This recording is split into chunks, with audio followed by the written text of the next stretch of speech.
আসসালামু আলাইকুম। আইটিপি পরীক্ষা প্রস্তুতি পর্বের আরেকটি ভিডিওতে আপনাদের স্বাগত। আপনারা অনেকেই একটি কম্প্রিহেন্সিভ ভিডিও আমার কাছ থেকে জানতে চেয়েছেন। অনেকে বলেছেন যে আমি আইটিপি পরীক্ষা দিতে যাব। আমার জন্য একটি ভিডিও আপনি করবেন, যে একটি ভিডিওতে আমার শুরু থেকে শেষ পর্যন্ত প্রস্তুতি, একটি প্রশ্নপত্রের আলোকে লেটেস্ট আইন অনুযায়ী এবং টিপস ট্রিক্স, এক্সামের কোয়েশ্চেন কিভাবে বুঝবো, কিভাবে কিওয়ার্ড বেছে নিব এবং কিভাবে আনসার দিব। কাজে আপনি যদি এই ধরনের কোয়েশ্চেনের সম্মুখীন হয়ে থাকেন, উইদাউট এনি হেজিটেশন আপনি আমার এই ভিডিওটি লাস্ট পর্যন্ত দেখবেন এবং আশা করছি আপনি শুধুমাত্র যদি একটি ভিডিও বা একটি ম্যাটেরিয়ালস পড়ে পরীক্ষার হলে যান, সেইটি এই ভিডিও যদি হয় আপনার সফলতার চান্স অনেকাংশে বেড়ে যাবে। কাজেই আমি বলবো না শুধুমাত্র এই ভিডিও দেখে চলে যাবেন, বাট এই ভিডিওটা আপনার প্রস্তুতি, আপনার থিঙ্কিং, আপনার স্কেটার্ড ওয়েতে যে প্রিপারেশন সেটিকে অনেক বোঝাতে সাহায্য করবে। কাজে আমরা প্রথমে আমরা কি কি প্রশ্নপত্র আইটিপি পরীক্ষায় আসে এবং সেই প্রশ্নপত্রগুলো কোন কোন এরিয়া থেকে আসে, কি কি টাইপের আসে এবং সেগুলোর পূর্ণমান কেমন হয় এবং সেগুলো বুঝতে, আনসার করতে এবং পরীক্ষায় কাঙ্ক্ষিত নাম্বার পাইতে কিভাবে হ্যান্ডেল করতে হবে সেই বিষয়টি দেখব। দেখুন, আমরা একটি বছর 2017 সালের কোয়েশ্চেন নিয়ে আলোচনা করছি, কিন্তু 2017-24 কিংবা বিগত বছরের আরো আগের কোয়েশ্চেন গুলো যদি আপনারা দেখেন, এই প্যাটার্নটি ফলো করা হয়েছে, যেখানে হচ্ছে কিছু বিশ্লেষণাত্মক কোয়েশ্চেন আসে, কিছু ম্যাথ আসে, কিছু সংক্ষিপ্ত উত্তর, টিকা বা এক কথায় প্রকাশ আসে এবং বাংলা ইংরেজি থেকে কিছু প্রবন্ধ বা প্যারাগ্রাফ আসে, একটি হিসাব বিজ্ঞান থেকে ম্যাথ আসে সাধারণত। আচ্ছা, আমরা যদি দেখি স্টেপ বাই স্টেপ, দেখুন সংক্ষিপ্ত উত্তর, তাহলে সংক্ষিপ্ত উত্তর কি আর টিকা কি আর এক কথায় প্রকাশ কি? এক কথায় প্রকাশ আপনাকে একটি বিষয় বলেছে, আপনি এক কথায় 3, 4, 5 শব্দে বা সর্বোচ্চ একটি সেন্টেন্সের মধ্যে বা হচ্ছে প্রশ্নটি থাকবে এবং হচ্ছে একটি সেন্টেন্সের প্রশ্নটি থাকবে, সেটিকে আপনি একটি বা দুইটি ওয়ার্ডের মধ্যে লিখবেন। এটি হচ্ছে এক কথায় প্রকাশ। আর সংক্ষিপ্ত উত্তর যখন হবে তখন সেটি হচ্ছে কি একটা সামারাইজ ফরম্যাট। সামারাইজ ফরম্যাট মানে কি, আপনার হচ্ছে একটি প্রশ্ন আপনাকে দিবে, সংক্ষিপ্ত উত্তর একটি প্রশ্ন থাকবে, কোয়েশ্চেন মার্ক থাকবে শেষে, এবং সেই প্রশ্নটি হতে পারে ন্যাচারগত ভাবে সংক্ষিপ্ত, হতে পারে এটা ইলাবোরেটিভ কোয়েশ্চেন বা হোয়াটএভার, যেটাই হোক সেটিকে আপনার 1 থেকে 3 লাইন বা ক্ষেত্র বিশেষে হাফ পেজ বা আপনার 1 পেজের কাছাকাছি মাঝে মাঝে আমাদের সংক্ষিপ্ত উত্তর লিখতে হয়, কারণ কিছু কিছু ক্ষেত্রে আমরা আলোচনা করব যেখানে আপনি চাইলেও ওই প্রশ্নের যে নেসেসিটি সেটি আপনি হাফ পেজের নিচে লিখে পারবেন না।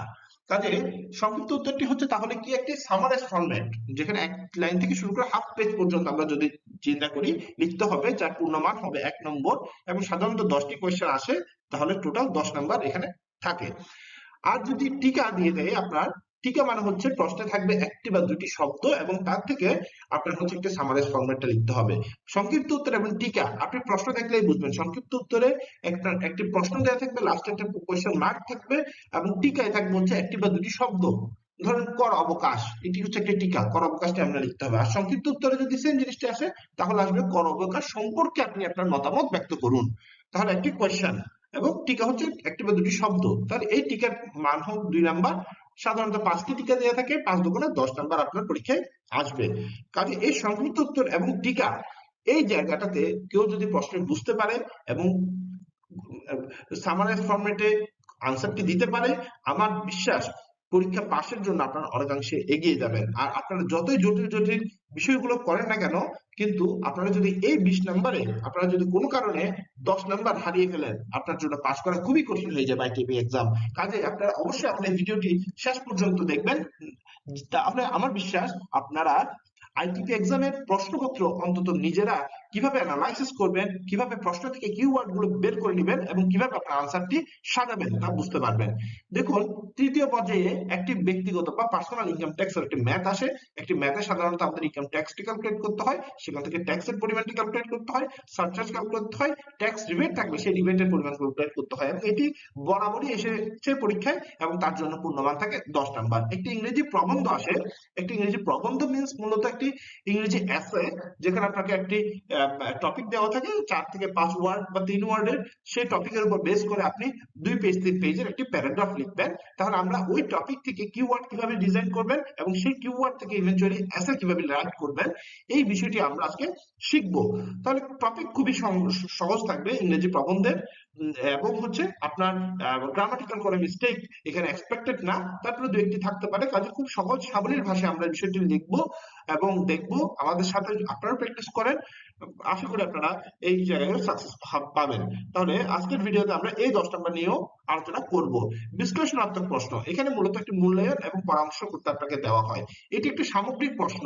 আপনি এখানে কোনো আইনের বিধি বিধান কিংবা আইনের জরিমানা কিংবা আপনার পেনাল্টি কিংবা হচ্ছে প্রতিকার, এই ধরনের বিষয়গুলো নিয়ে এখানে আলোচনা করা হয় না। এখানে একটি সামগ্রিক, আপনাকে বলতে পারে যে ডান কোড আইন নিয়ে একটি সামগ্রিক মূল্যায়ন করা এবং এই বিষয়ে আপনার পরামর্শ দেন, অথবা আপনাকে বলতে পারে অল্টারনেটিভ ডিসপিউট রেজলিউশন আইন নিয়ে আপনার একটি মূল্যায়ন দিন অথবা পরামর্শ দিন, আয়কর আইন নিয়ে আপনার একটি মূল্যায়ন অথবা পরামর্শ দিন। তাহলে আপনি এই আইনের একটা সামগ্রিক বিচার বিবেচনা করবেন এবং সেই বিষয়ে একটু পরামর্শ দিবেন। কিন্তু অবশ্যই এখানে 2টি বিষয়, একটি মূল্যায়ন এবং একটি পরামর্শ।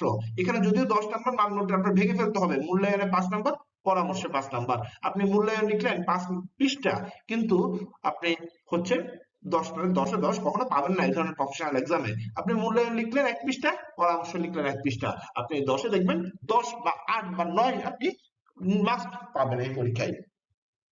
তৃতীয়ত, আপনি আয়কর আইনের বাস্তবিক প্রয়োগ নিয়ে এই 3টি প্রশ্ন আসে। সাধারণত এই প্রশ্নগুলোতে আয়কর আইনের সংজ্ঞা, ধারা, জরিমানা নিয়ে একটি কোয়েশ্চেন থাকে 10 নম্বরের। তারপর হচ্ছে রিটার্ন সম্পর্কিত একটি কোয়েশ্চেন থাকে 10 নম্বরের, এবং আপিল মামলা নিষ্পত্তি এই বিষয়ে 10 নম্বরের একটি কোয়েশ্চেন থাকে।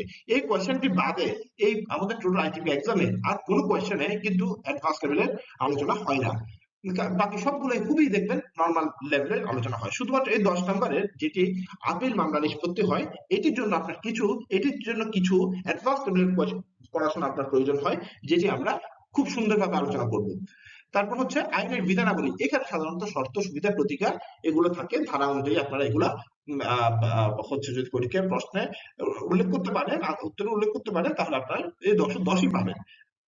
এরপরে সর্বশেষ একটি হিসাব বিজ্ঞানের থেকে একটা কোয়েশ্চেন থাকে, যেটি সাধারণত রেওয়া অমিল বার্ষিক বিবরণী থেকে কোয়েশ্চেন হয়। আমরা এখানে দেখব, এবং আমার হিসাব বিজ্ঞান বিষয়ে একটি ডিটেলস ভিডিও আমার চ্যানেলে দেওয়া আছে আইটিপি হিসাব বিজ্ঞান নিয়ে। ওই ভিডিওটি যদি আপনারা দেখেন, আমার মনে হয় যে রেওয়া অমিল বার্ষিক বিবরণী বা আইটিপির ওভারঅল হিসাব বিজ্ঞান বিষয়ে আপনাদের কোনো অসুবিধা থাকার কথা নয়। কাজেই এই ধারণা বা মানদণ্ডটা প্রথম আপনার মাথায় সেট করেন, আমার ভিডিওটি শেষ পর্যন্ত দেখেন, এবং আপনি নিজে একবার বাসায় পরীক্ষার এনভায়রনমেন্ট ক্রিয়েট করে পরীক্ষা দেন। যদি আপনার হাতে 1 ঘন্টা সময় থেকে পরীক্ষার আগে, আপনি কখনোই কিছু করেন নাই, আপনি আমার এই ভিডিও দেখে আইটিপি পরীক্ষা দিতে চলে যান। আমার এই ভিডিওটি আপনি শেষ পর্যন্ত দেখুন, আপনার প্রস্তুতি অনেকাংশে এগিয়ে যাবে। এবার আসুন সংক্ষিপ্ত প্রশ্ন। তাহলে আমরা দেখি প্রথমে 2017 সালে কি কি সংক্ষিপ্ত প্রশ্ন এসেছিল। দেখুন, মহিলা করদাতার কর্মুক্ত আয়ের সীমা কত? তাহলে খুবই সহজ একটি বিষয়, মহিলা করদাতা কর্মুক্ত আয়ের সীমা হচ্ছে 4 লক্ষ টাকা। হ্যাঁ, আপনারা এখানে যদি এতটুকু লেখেন, আপনারা 1 মার্কস পেয়ে যাবেন। যদি আপনার জানা থাকে, তাহলে আপনি এডিশনালি এতটুকু ইনফরমেশন লিখতে পারেন, 2024-25 কর বছরে মহিলাদের কর্মুক্ত আয়ের সীমা 4 লক্ষ টাকা।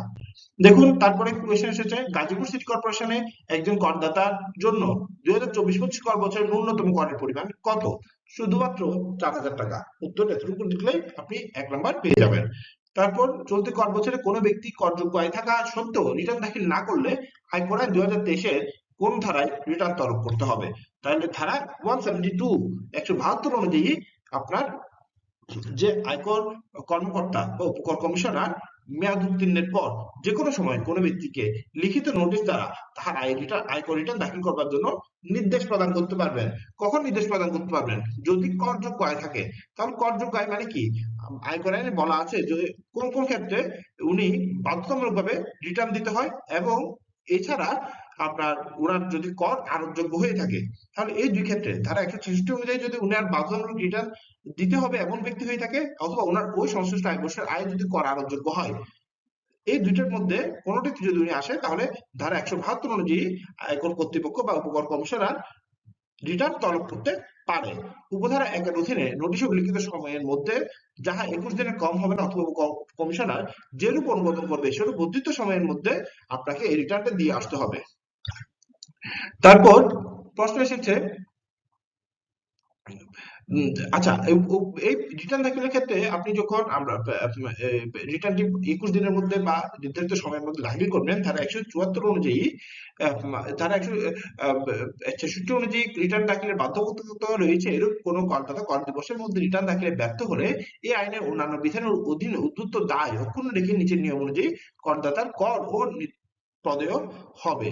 যথা ক সমান সমান খ যোগ খ মাইনাস গ গুণ ঘ গুণ 0.02, যেখানে এখানে মূলত দেখুন খটি হচ্ছে ওনার করের পরিমাণ। আমরা দেখবো ওনার করের পরিমাণ, যে কর দিবসের মধ্যে রিটার্ন জমা দেয়নি তার করের পরিমাণ কেমন হবে।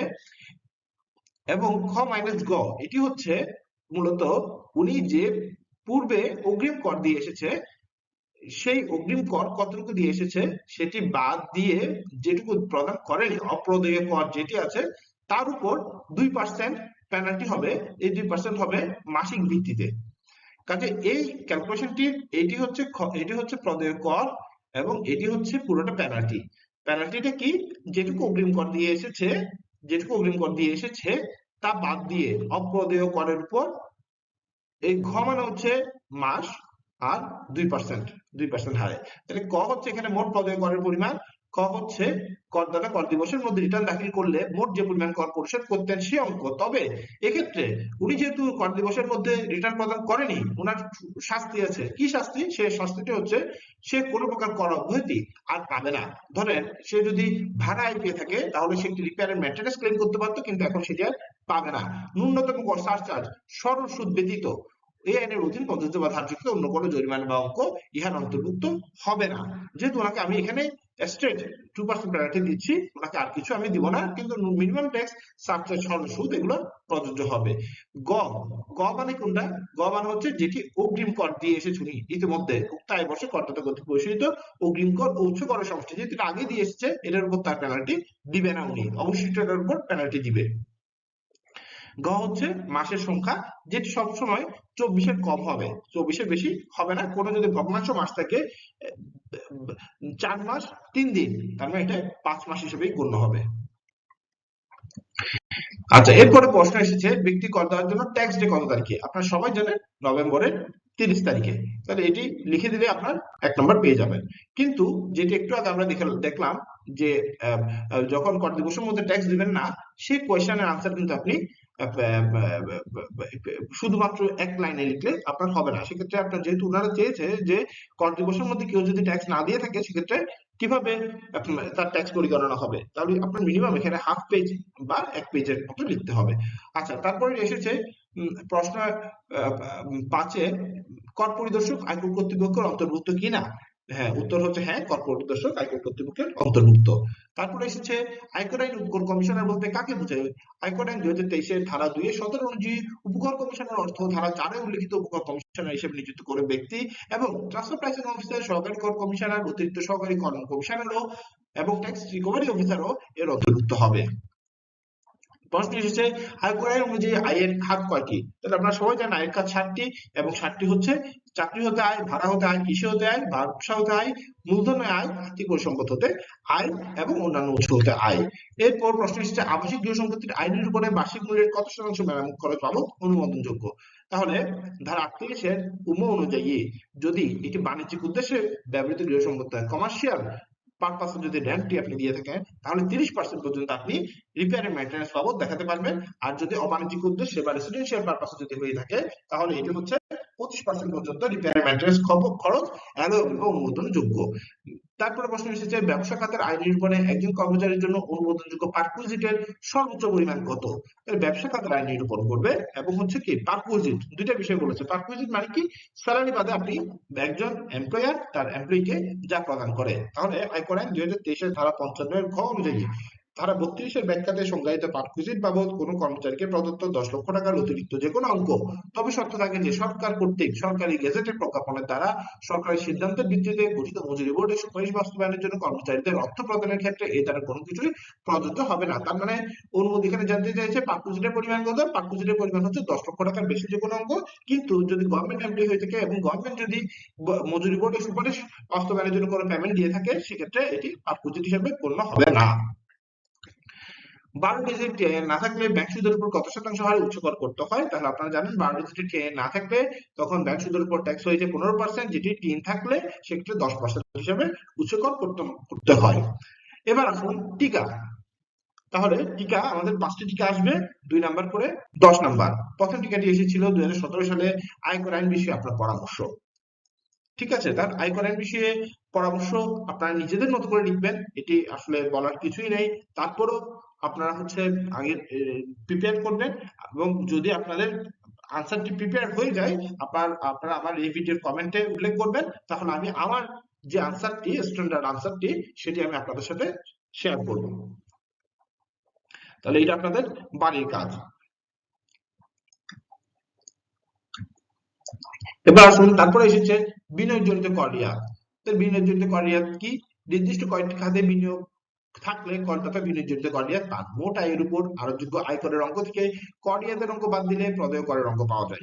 আয়কর আইনের বিধান সাপেক্ষে এবং ষষ্ঠ তফসিলে অংশ 3 এ নির্ধারিত সীমা, শর্তাবলী এবং যোগ্যতা সাপেক্ষে কোনো বিনিয়োগ করা হলে কোনো কর বর্ষে মোট আয়ের উপর প্রযোজ্য কর হতে নিবাসী স্বাভাবিক ব্যক্তি করদাতা ও অনিবাসী বাংলাদেশী স্বাভাবিক ব্যক্তি করদাতা নিম্নবর্ণিতভাবে কর রিয়াত প্রাপ্ত হবে। এই তিনটির মধ্যে যেটি কম, একটি হচ্ছে আপনার কর অব্যাহতিপ্রাপ্ত আয় হ্রাসকৃত, এই কর অব্যাহতিপ্রাপ্ত আয় হ্রাসকৃত কর হার প্রযোজ্য এরূপ আয় এবং ন্যূনতম কর প্রযোজ্য এরূপ আয় বাদ দিয়ে আপনার যে মোট আয়, তাহলে অর্থ হচ্ছে মোট আয় থেকে এই কর অব্যাহতিপ্রাপ্ত আয়, হ্রাসকৃত হার প্রযোজ্য এরকম কোন আয় এবং মিনিমাম ট্যাক্স বা ন্যূনতম কর প্রযোজ্য আয় এরকম কোন আয় থাকলে সেটি বাদ দিয়ে যে অ্যামাউন্টটি আসবে সেটি তার উপর 3% হারে।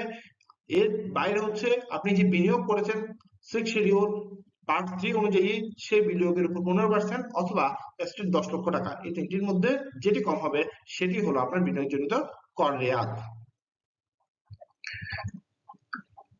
তাহলে একজন করদাতার বিনিয়োগ ও দানের উল্লেখযোগ্য খাতগুলো কোন কোন খাতে বিনিয়োগ করলে এই বিনিয়োগজনিত কর রেয়াত, মানে আমরা যে খ বলে আসলাম বিনিয়োগের পরিমাণ, সেই বিনিয়োগটি কোথায় করতে হবে, সেই বিনিয়োগগুলো করতে হবে এই উল্লেখিত ফান্ডগুলোতে। এগুলো কি?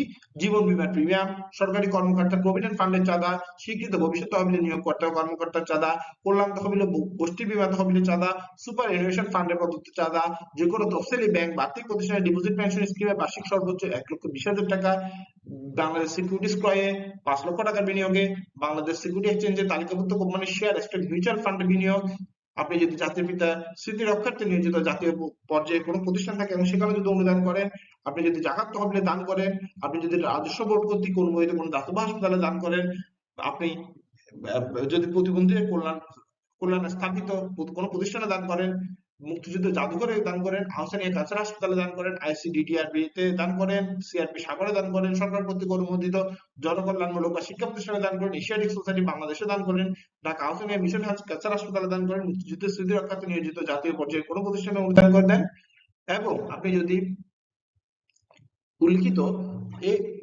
আইনগুলো উল্লিখিত এই বিনিয়োগ ক্ষেত্রগুলোর বাইরে কোথাও যদি বিনিয়োগ করেন এবং এনবিআর কে যদি আপনি আবেদন সাপেক্ষে সেটি যদি গ্রান্ট করাতে পারেন, তাহলে সেক্ষেত্রেও এই বিনিয়োগটি আপনার বিনিয়োগযোগ্য কর রিয়াত ক্যালকুলেশনে গণ্য হবে।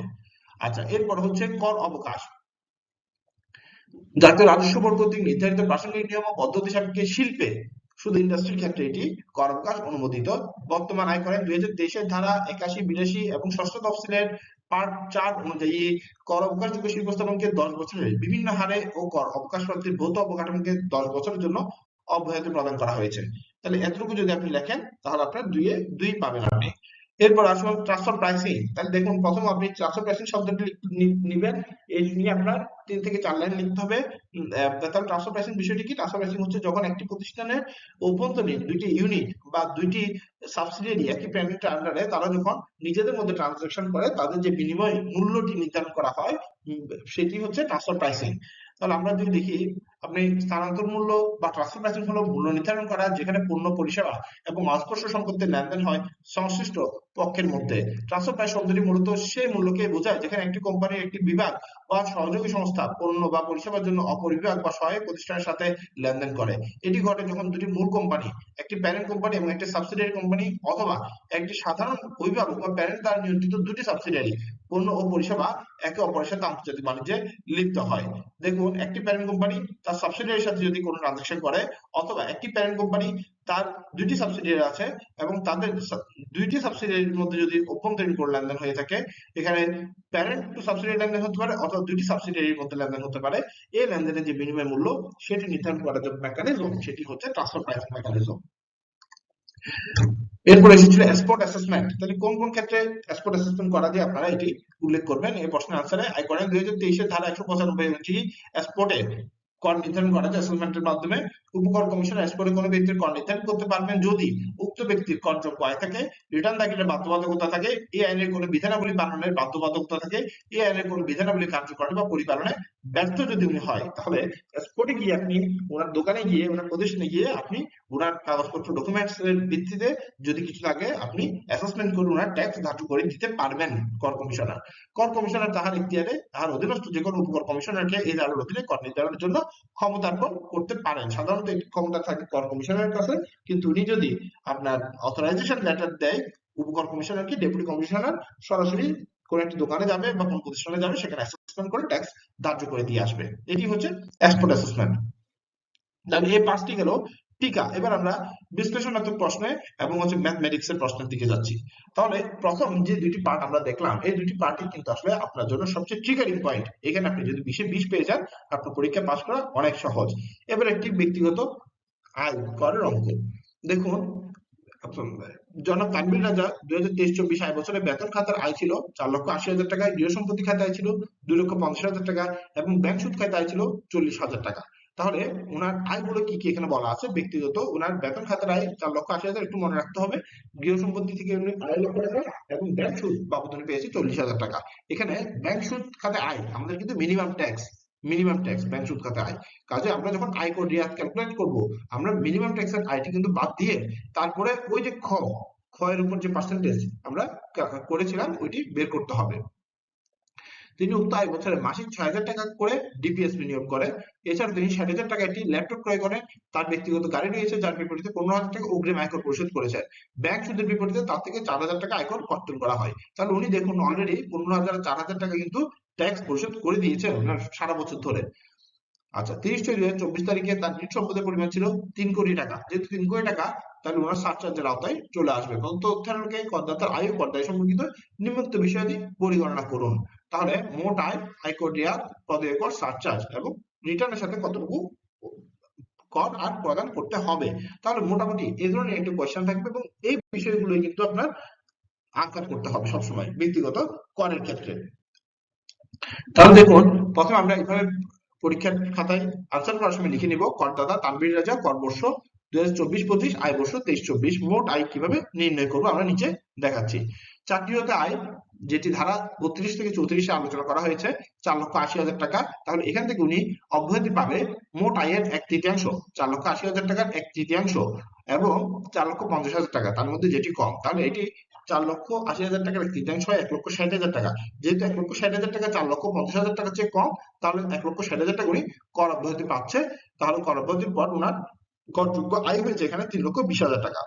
ভাড়া হতে হয়, যেটি ধারা 35 থেকে 39 আলোচনা করা হয়েছে, এখানে উনি ভাড়া পেয়েছে 2,50,000 টাকা।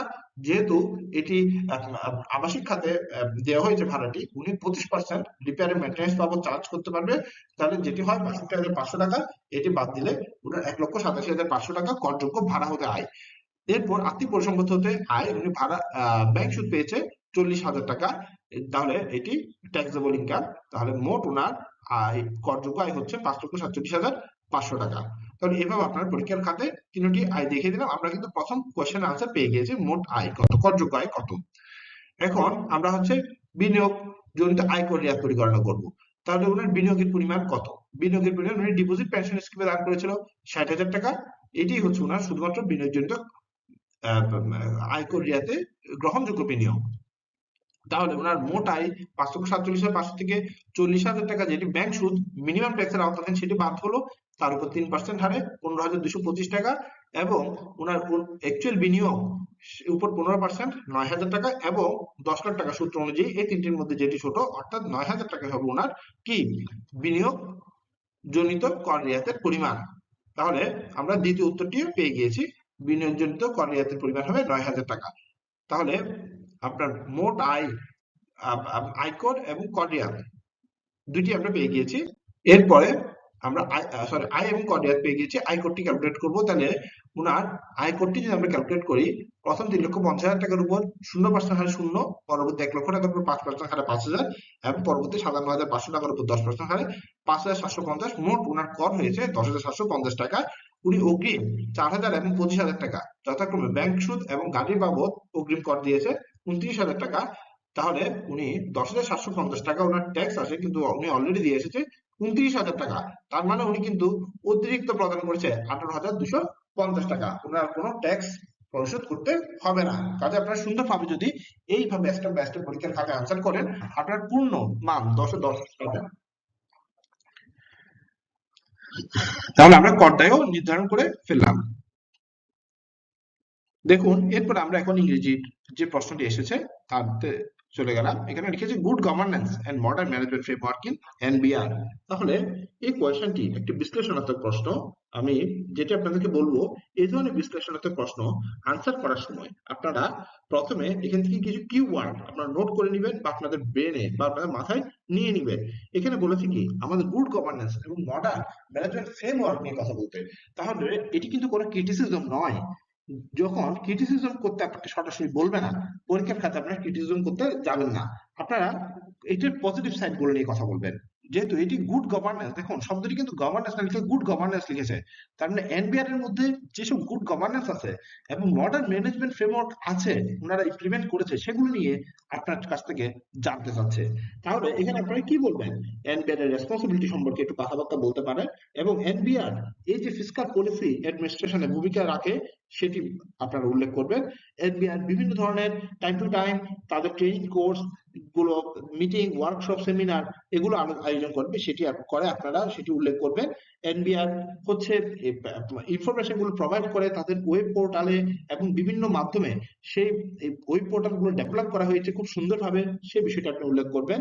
যার ফলে আপনার যারা ইউজার তারা খুব সহজে আইনগুলো, VAT tax, income tax, statutory regulator, general order এগুলো সম্পর্কে জানতে পারছে এবং সেখান থেকে প্রয়োজন মতো ডাউনলোড করে নিচ্ছে, সেটা আপনারা জানতে পারবেন।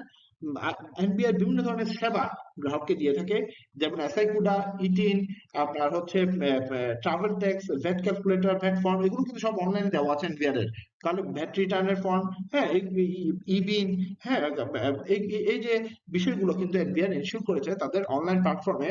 এটি কিন্তু একটি গুড গভর্নেন্স এবং মডার্ন ম্যানেজমেন্ট ফ্রেমওয়ার্কের অংশ।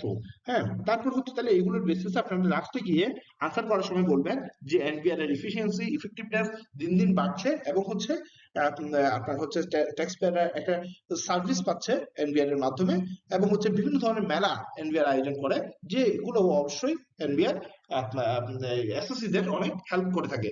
এবং হচ্ছে আপনারা শেষে বলতে পারেন যে এনবিআর অর্থনৈতিক যে আয় এবং হচ্ছে মানুষের অর্থনৈতিক পরিকল্পনা বাস্তবায়ন, এটি হচ্ছে কাজে হচ্ছে এই ধরনের মডার্ন ম্যানেজমেন্ট ফ্রেমওয়ার্ক ইমপ্লিমেন্টের মাধ্যমে হচ্ছে এসএসসিরা ভোগান্তির শিকার হচ্ছে না এবং হচ্ছে তারা খুব সহজেই ট্যাক্সের যে স্পিরিট বা গভর্নমেন্টের যে স্পিরিট সেটার সাথে অ্যালাইন হতে পারছে। তাহলে আপনারা এই বিষয়গুলো দেখেন, এগুলো কিন্তু আপনার প্রথমে ভেবে নিতে হবে। আনসার দেওয়ার আগে এগুলো আপনার ভেবে নিতে হবে। যেহেতু ইংরেজিতে লিখতে হবে, আপনার বাংলায় আগে প্রথমে এই কিওয়ার্ড গুলো ভেবে নিবেন। যেমন আমরা এখানে আলোচনা করলাম আপনার গুড গভর্নেন্স এর, হ্যাঁ, গুড গভর্নেন্স এর বিষয়ে এবং মডার্ন ম্যানেজমেন্ট ফ্রেমওয়ার্ক এর বিষয়ে। তাহলে এখানে আমাদের কয়েকটি কিওয়ার্ড যদি আমরা বলি, সেক্ষেত্রে আসছে তাদের যে অনলাইন পোর্টাল, সেক্ষেত্রে আসছে তাদের অ্যাসোসিয়েট মধ্যে সার্ভিস, সেক্ষেত্রে আসছে তাদের হচ্ছে বিভিন্ন ধরনের ট্যাক্স ফেয়ার, সেক্ষেত্রে আসছে তাদের বিভিন্ন ধরনের যেই অ্যাওয়ারনেস রেজিং প্রোগ্রাম, হ্যাঁ, এই বিষয়গুলো নিয়ে। তাহলে এই যে কিওয়ার্ড গুলো আমরা পাইলাম, হ্যাঁ, এগুলোর মাধ্যমে তারা যে টাইম টু টাইম সার্ভিসটা দিচ্ছে, এই বিষয়টা নিয়ে আমরা এখন প্রবন্ধটি লিখবো। তাহলে দেখুন আমরা কিভাবে এই প্রবন্ধটি লিখি। তাহলে প্রথমে লিখলাম, the national board of revenue is the principal tax administration in Bangladesh. It is under the internal resource division of the Ministry of Finance. তাহলে এটা হচ্ছে finance ministry under internal resource ডিভিশনের একটি প্রতিষ্ঠান। The main responsibility of NBR is to collect tax revenues, primarily value added tax, customs duty, excise duty and income tax. তাহলে ওনাদের আওতাটা, কাজের আওতাটি এবং হচ্ছে যে মিনিস্ট্রির আন্ডারে সেটি প্রতিষ্ঠিত, সেটি একটু আলোচনা করে নিলাম। NBR is responsible for formulation and contentious reappraisal of tax policies, tax laws, negotiating tax treaties with foreign governments, and participating in interministerial deliberations on economic issues having a bearing on fiscal policies and tax administration. And we time to time arrange different training programs that encompasses foundation training course, law and administration, different kinds of meetings, workshops, seminar, awareness training, etc. তাহলে আমরা ওদের কাজের পরিধিটা নিয়ে একটু আলোচনা করলাম।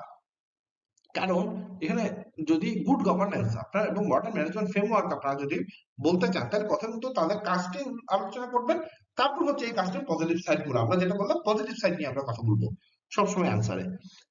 তাহলে এরপরে আমরা যদি দেখি, a part of modernization initiative of NBR, a dynamic web portal has been developed. Taxpayer able to know the updated information from this portal.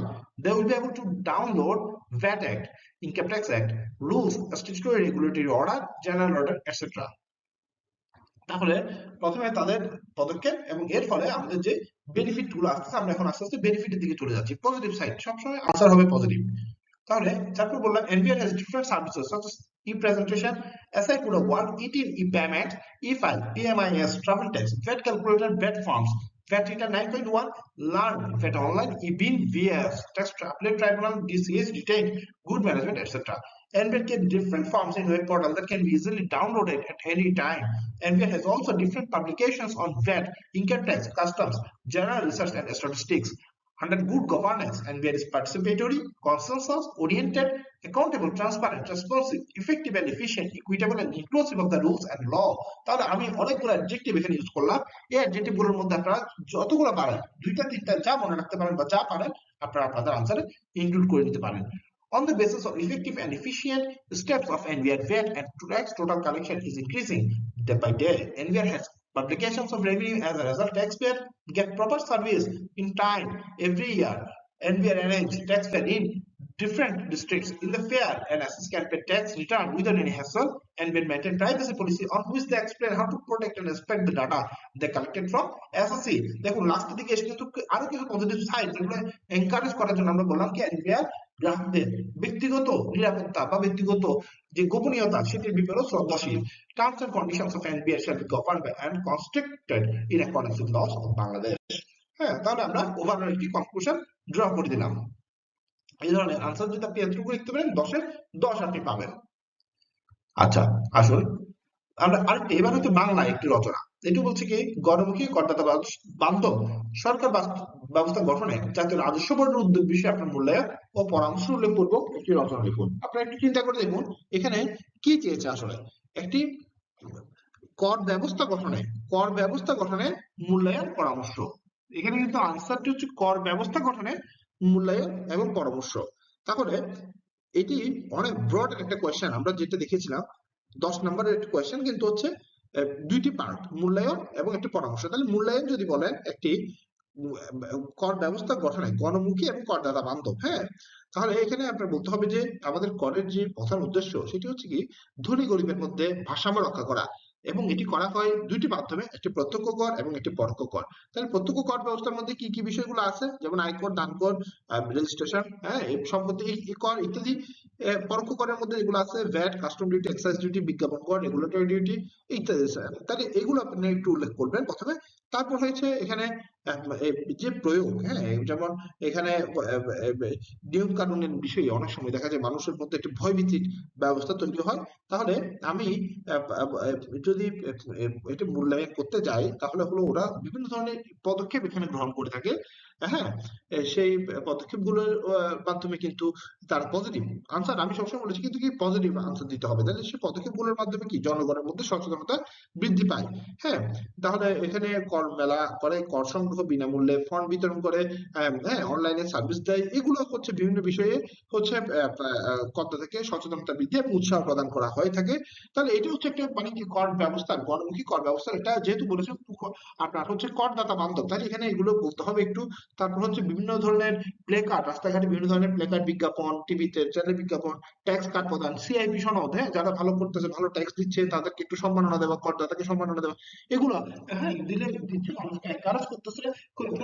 এই ধরনের একটা ব্যবস্থা কিন্তু রাখতে হবে। হ্যাঁ, এই ধরনের একটা ব্যবস্থার বিষয়ে আমরা বলবো, যেহেতু বলেছে গণমুখী এবং করদাতা বান্ধব। তাহলে এটা হচ্ছে কি আমি যে মূল্যায়নের বিষয়ে আলোচনা করলাম, পরামর্শ কিন্তু আমি এখনো যাই নাই। তাহলে প্রথমে মূল্যায়নটা আমি একটু কিওয়ার্ড গুলো যদি আপনাকে বলি, আমরা প্রথমে কি করলাম, প্রথমে বললাম যে আপনার ধনী গরিবের ব্যবধান, ব্যবধান এটি দূর করে এই করের মাধ্যমে।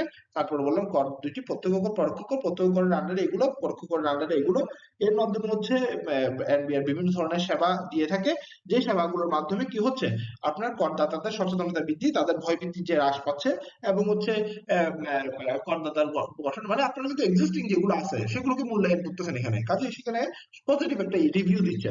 তাহলে সেক্ষেত্রে তারা কি করছে, করদাতাকে সম্মাননা প্রদান করছে, সিআইপি মর্যাদা দিচ্ছে, ট্যাক্স কার্ড প্রদান করতেছে, বিভিন্ন ধরনের বিজ্ঞাপন করতেছে, যারা আসছে তাদেরকে পজিটিভ অ্যাটিটিউডে, হ্যাঁ, তারা তাদেরকে সম্মানিত করছে। তাহলে এই বিষয়গুলো নিয়ে আপনারা এখানে আলোচনা করবো। তাহলে কিওয়ার্ড যদি এগুলো হয়ে থাকে, আমাদের আনসারটি কিরকম হতে পারে? রাজস্ব আয়ের প্রথম এবং প্রধানতম উপায় সরকারি কর ব্যবস্থা। কর হচ্ছে এমন একটি বিষয় যা কোনো প্রকার সুবিধা চিন্তা না করে বাধ্যতামূলকভাবে সরকারকে প্রদায় কর বা শুল্ক। আপনি একটা ইন্ট্রোডাকশন দিলেন। ট্যাক্স ব্যবস্থা হচ্ছে একটি সমাজে ধনী ও গরিবের মধ্যে ভারসাম্য রক্ষা করে। বাংলাদেশে এই প্রধানত দুই প্রকার কর ব্যবস্থা রয়েছে, প্রত্যক্ষ কর এবং পরোক্ষ কর ব্যবস্থা। প্রত্যক্ষ কর ব্যবস্থার মধ্যে রয়েছে আয়কর, দান কর, ভূমি উন্নয়ন কর, নন জুডিশিয়াল স্ট্যাম্প রেজিস্ট্রেশন, অস্থাবর সম্পত্তি কর ইত্যাদি। পরোক্ষ কর ব্যবস্থার মধ্যে রয়েছে কাস্টম ডিউটি, এক্সাইজ ডিউটি, যানবাহন কর, ভ্যাট, সিডি, এসডি, বৈদেশিক যাতায়াত কর, টার্নওভার ট্যাক্স, ইলেকট্রিক ডিউটি, বিজ্ঞাপন কর, রেগুলেটরি ডিউটি ইত্যাদি। বাংলাদেশ কর ব্যবস্থা বহুমুখী প্রয়োগ রয়েছে, লাভ ক্ষতির উপর কর, মূলধন জাতীয় সম্পত্তির উপর কর ইত্যাদি। বাংলাদেশ কর ব্যবস্থা নিয়ম কানুনের বিষয়ে মানুষের মধ্যে ভয়ভীতি রয়েছে। কর ব্যবস্থা সংস্কার করার লক্ষ্যে জাতীয় রাজস্ব বোর্ড সময় সময় নানা পদক্ষেপ গ্রহণ করে থাকে। যথা প্রতি বছর কর মেলা, কর সংগ্রহ, বিনামূল্যে ফর্ম বিতরণ, অনলাইন কর ব্যবস্থা, কল সেন্টার চালু, করদাতাকে পরামর্শ প্রদান, বিভিন্ন বিষয়ে জনসচেতনতা বৃদ্ধি, গণমাধ্যমে প্রচার, বিভিন্ন পোস্টার প্ল্যাকার্ড প্রদর্শন, ট্যাক্স কার্ড প্রদান, সিআইপি সনদ প্রদান, প্রতি বছর সর্বোচ্চ করদাতাকে সম্মাননা করা, কর সপ্তাহ চলাকালীন করদাতাকে নানা উপহার ইত্যাদি বিষয়গুলো নিয়ে তারা যে উদ্যোগ নিয়েছে, এর ফলে ভালো করতেছে। তাহলে এটা মানে একটা পজিটিভ বিষয় আপনি সবসময় ক্রিয়েট করবেন এই ধরনের আনসারে। হ্যাঁ, এখানে বলেছি গণমুখী করদাতা বান্ধব কর ব্যবস্থা। আপনার আনসার কিন্তু কখনো এরকম হবে না যে মানে বর্তমানে এগুলো নাই, এগুলো আনতে হবে। এখানে কিন্তু আপনাকে মূল্যায়ন করতে বলেছে, মানে বর্তমানে যা আছে সেটি বিষয়ে কিছু পজিটিভ আপনার বিষয় আপনারা দিবেন। হ্যাঁ, এবার আপনি যখন পরামর্শের পার্টে যাবেন, আমরা কিন্তু প্রথম পার্টটা কভার করলাম, শুধু পরামর্শের পার্টে যখন যাবেন তখন আপনারা হচ্ছে কিছু সাজেশন দিবেন। এখানেও নেগেটিভ না, পজিটিভই থাকবেন, কিন্তু কিছু সাজেস্টিভ হইতে আমরা কথাবার্তাগুলো বলবো। গণমুখী কর বান্ধব কর ব্যবস্থা করবে যাতে রাজস্ব বোর্ড উদ্যোগের বিষয়ে মূল্যায়ন হচ্ছে, চিরাচরিত যুগ যুগ চলমান কথার দিকে লক্ষ্য করলে সহজে বোঝা যায় মানুষ সহজ সরকারকে কর দিতে চায় না, কর আদায় করতে হয়। হ্যাঁ, তাহলে এখানে বিষয়টি হচ্ছে প্রথমে আপনার একটু ইন্ট্রোডাকশন দিলে, এবার পরামর্শ। তাহলে আপনি একটু চিন্তা করবেন প্রথমে পরামর্শ কি কি দেওয়া যায়। হাজার হাজার পরামর্শ আসলে। হ্যাঁ, তাহলে এখানে কি আমরা এই যে একটু আগে যে দেখুন গুড গভর্নেন্স ফ্রেমওয়ার্ক করতে হবে। তারপরে বলছে কি জনগণ যাতে কর ফাঁকি দিতে না পারে তাদেরকে উদ্বুদ্ধ করে কিভাবে সহজ করতে হবে প্রসেস গুলো, রিটার্ন দেওয়া, আপিল পদ্ধতি, এগুলো সহজ করতে হবে। কর হারগুলোকে রিজনেবল করতে হবে, রেশনাল যৌক্তিক কর হার করতে হবে সব জায়গায়। হ্যাঁ, করের আওতা বৃদ্ধি করতে হবে, সব জায়গায় অনলাইন করতে হবে। এইচএস কোডের যে অপব্যবহার হয় কাস্টম ডিউটির ক্ষেত্রে, সেটির অপব্যবহার বন্ধ করতে হবে। হ্যাঁ, এই ধরনের বিষয়গুলো। তাহলে এগুলো কয়েকটি বিষয় হচ্ছে খুব জেনারেল বিষয়, আপনারা একটু সুন্দরভাবে বুলেট পয়েন্ট আকারে দিতে পারেন এখানে। আমি যদি দেখাই আনসারটি কি কি বিষয় থাকতে পারে। দেখুন good governance and modern management framework, আমরা একটু আগে যেটা আলোচনা করলাম এটি থাকতে হবে। প্রত্যক্ষ কর ব্যবস্থা চেয়ে পরোক্ষ কর ব্যবস্থার দিকে জোর দিতে হবে। হ্যাঁ, প্রত্যক্ষ কর ব্যবস্থায় আসলে কি আপনার মানুষের আয়ের উপর ট্যাক্স, আর পরোক্ষ কর ব্যবস্থা কি ব্যয়ের উপর, তাহলে যে ব্যয় বেশি করবে সে বেশি ট্যাক্স দিবে। তাহলে কি হবে, একটা সামঞ্জস্য থাকবে, সমাজের মধ্যে একটা ইকুইলিব্রিয়াম থাকবে। জনগণ যাতে কর এড়িয়ে যেতে না পারে সে ব্যবস্থা গ্রহণ করতে হবে। বছর শেষ হওয়ার দিকে গুরুত্ব না দিয়ে সারা বছর ধরে কর আদায়ে গুরুত্ব দিতে হবে। কর প্রশাসনের জনবল কিভাবে বৃদ্ধি করা যায়, দক্ষ জনবল কিভাবে বৃদ্ধি করা যায় এই সে বিষয়ে নজর দিতে হবে। আপিল পদ্ধতিটা সহজ করতে হবে, মানুষ যাতে একটু ভয় না পায়। যাদের কর আদায় ক্ষমতা করা হয়েছে তাদেরকে দায়িত্বের অবহেলার জন্য জবাবদিহিতার আওতায় আনতে হবে। নতুন আইন করেছে, আইনের প্রয়োগে গুরুত্ব বেশি দিতে হবে। বিভিন্ন পর্যায়ে কর হারগুলো কমিয়ে আনতে হবে, করের আওতা আরো বৃদ্ধি করতে হবে, উচ্চ কর কর্তনে গুরুত্ব দিতে হবে, করদাতার প্রাইভেসি বজায় রাখতে হবে, এনবিআর এর পর্যাপ্ত তথ্য সংরক্ষণ করতে হবে। তাহলে এই ধরনের কিছু বিষয় যদি আপনারা উল্লেখ করে দিতে পারেন তাহলে কিন্তু আপনার আনসারটি খুব সুন্দর হয়। জরিমানার বিষয় বিভিন্ন সময় সময় কার্যক্রম গ্রহণ করতে হবে। আরো কিছু যদি আমরা বলি তাহলে সাথে অনলাইন ট্যাক্স রিটার্ন চালু করতে হবে, ট্যাক্স অফিসগুলোতে পলিটিক্যাল ইনফ্লুয়েন্স বন্ধ করতে হবে, সার্কেল বা জোনাল অফিসে জনবল বৃদ্ধি এবং প্রশিক্ষণের ব্যবস্থা করতে হবে, এইচএস কোডের ব্যবহার বন্ধ করতে হবে, যখন আয় তখন আয় কর নীতি, মানে ওই যে যেটা উচ্চ কর, যখন আয় তখন আয় কর। হ্যাঁ, এভাবে এই বিষয়টি যখন হবে তখন ওই কর আদায় নিশ্চিত হবে। তাহলে এগুলো যদি আপনারা উল্লেখ করেন তাহলে খুব সুন্দরভাবে আপনারা এই আনসারটি লিখতে পারবেন এবং 10 এ 10 আপনারা পাবেন। অবশ্যই মূল্যায়ন এবং পরামর্শ আপনারা ভেঙে নেবেন। 10 নম্বর দিয়েছে কিন্তু মূলত এখানে 5 নম্বর দুইটি কোয়েশ্চেন। আচ্ছা, এবার এই প্রশ্নটি হচ্ছে একটি বিশ্লেষণাত্মক প্রশ্ন যেখানে রিটার্ন এবং অডিট সম্পর্কে করা হয় সবসময়। তাহলে এখানে প্রথমে বলেছে সার্বজনীন স্বনির্ধারণের পদ্ধতি কি, এই পদ্ধতিতে রিটার্ন প্রসেস এবং রিটার্ন অডিট সম্পর্কিত বিধানাবলী লিখতে বলেছে। তাহলে সার্বজনীন স্বনির্ধারণী পদ্ধতি নিয়ে আমার একটি ডিটেলস এর ভিডিও আছে, ওইটা আপনারা দেখে নেবেন। এবং নেক্সট ভিডিওতে আমরা উপকর কমিশনার এর আদেশে সংক্ষুব্ধ হলে একজন করদাতা কি কি প্রতিকার পেতে পারেন, উপকর কমিশনের আদেশের বিরুদ্ধে আপিল দায়েরের বিধানাবলী কি, আপিল কর্তৃপক্ষ কর্তৃক আপিল মামলা নিষ্পত্তি সময়সীমা কি। দেখুন এই দুটি বিশ্লেষণাত্মক প্রশ্ন। 7 নম্বর যে প্রশ্নটি সেটি এসেছে হচ্ছে মূলত রিটার্ন এবং অডিট নিয়ে, এবং 8 নম্বর যে প্রশ্ন সেটি এসেছে হচ্ছে করদাতার প্রতিকার এবং আপিল নিয়ে, করদাতার প্রতিকার এবং আপিল নিয়ে। 8 নম্বরটি আমি সবসময় বলি এই কোয়েশ্চেনটি হচ্ছে সবসময় অ্যাডভান্স লেভেলের কোয়েশ্চেন। আপনারা দেখবেন আইটিপি এক্সাম সবসময় একটি কোয়েশ্চেন থাকে অ্যাডভান্স লেভেলের, আর বাকি সবগুলো থাকে হচ্ছে জেনারেল লেভেলের। কেউ যদি খুব সাবকনসিয়াসলি পরীক্ষা দেয়, আমার মনে হয় যে এই 8 নম্বর কোয়েশ্চেনটি বাদে বাকি সবগুলো বিষয়ে সে কিন্তু বেসিক ধারণা থাকলে পারবে। কাজেই এটা হচ্ছে 8 নাম্বারটি হচ্ছে একটু অ্যাডভান্স লেভেলের। কিন্তু এই প্রশ্নটি কিভাবে ডিল করবেন সে বিষয়ে আমি আমার চ্যানেলে বিস্তারিত আলোচনা করা হবে। তারপরে হচ্ছে এডিআর বা বিকল্প বিরোধ নিষ্পত্তি কি, এডিআর এর আবেদনের যোগ্যতা, শর্তাবলী কি, সুবিধা কি। একটি মূলত হচ্ছে বিধি বা শর্ত নিয়ে একটি আইনের, এটির জন্য আপনার আইনের ধারা বিধি বিধান এগুলো জানার আবশ্যক রয়েছে। আর এইটির জন্য হচ্ছে আপনার একটি অ্যাডভান্স লেভেলের নলেজ, আপিল কিভাবে হয়, একটি রিটার্ন কিভাবে প্রসেস হয়, একটি রিটার্ন দাখিল করলেন, সেই রিটার্নটি অ্যাসেসমেন্ট হলো, সেই রিটার্নটি অডিটে পড়লো, সেই রিটার্নটির বিরুদ্ধে আপনি আপিল করলেন, আপিলের পরবর্তীতে গিয়ে সেটি ট্রাইব্যুনালে গেল, আবার ট্রাইব্যুনালে গিয়ে দুই পক্ষেরই যেতে হয়। যদি এক পক্ষ শুধু ট্রাইব্যুনালে যায় তখন কিন্তু এক পক্ষে ট্রাই হয়ে যায়। তাহলে এই বিষয়গুলো কিন্তু আপনার জানতে হবে ওভারঅল। হ্যাঁ, তাহলে হচ্ছে আপনি এটা একটা অ্যাডভান্স লেভেলের প্রশ্ন, এটা আনসার করতে পারবেন। তাহলে এই বিষয়গুলো হচ্ছে মোটামুটি আমাদের এই কোয়েশ্চেন। এর বাইরে হচ্ছে এই হিসাব বিজ্ঞান থেকে কোয়েশ্চেন আসে। 2017 সালে এসেছিল এটি র্যাওবিল তৈরি। এটি কখনো র্যাওবিল আসে, কখনো এটিকে আর্থিক বিবরণী প্রস্তুত নিয়ে আসে। এই বিষয়ে আমাদের হিসাব বিজ্ঞানের যে ভিডিওটি দেওয়া আছে, আমি মনে করি এটি মোর দ্যান এনাফ। আইটিপি পরীক্ষা পাশের জন্য হিসাব বিজ্ঞানে যা জানতে হবে আমার চ্যানেলে দেওয়া আছে, আর কিছু কথাও করতে হবে না আপনার। কাজে এই 4টি বিষয় বা এই বিষয়গুলো নিয়ে আমরা হচ্ছে সার্বজনীন স্বনির্ধারণী পদ্ধতি বা হচ্ছে যখন আপিল করবেন সেক্ষেত্রে কি হবে, এবং এডিআর এর বিরোধ নিষ্পত্তির প্রসেস গুলো কি, সেক্ষেত্রে কি কি বেনিফিট আছে, এই বিষয়গুলো নিয়ে আমরা হচ্ছে আমাদের নেক্সট ভিডিওতে আলোচনা করব। সে পর্যন্ত আপনারা আমার চ্যানেলের ভিডিওগুলো দেখতে থাকেন। আশা করি আপনার প্রস্তুতি খুবই ভালো হচ্ছে। আমার চ্যানেলের ভিডিওগুলো আপনারা যখন যেখানে যে অবস্থায় থাকেন না কেন দেখতেছেন, এবং আপনাদের একটা কম্প্রিহেনসিভ আমরা একটা প্রিপারেশনের জন্য প্রস্তুত করা হচ্ছে। কাজে সে পর্যন্ত ভালো থাকবেন, আমাদের জন্য দোয়া করবেন। অবশ্যই আমাদের চ্যানেল কমেন্ট বক্সে আপনার মূল্যবান মতামতটি দিবেন, এবং আমাদের চ্যানেলটি সাবস্ক্রাইব করতে ভুলবেন না। তাহলে এ পর্যন্ত আজকে থাকুক। থ্যাংক ইউ, সবাই ভালো থাকবেন। আসসালামু আলাইকুম।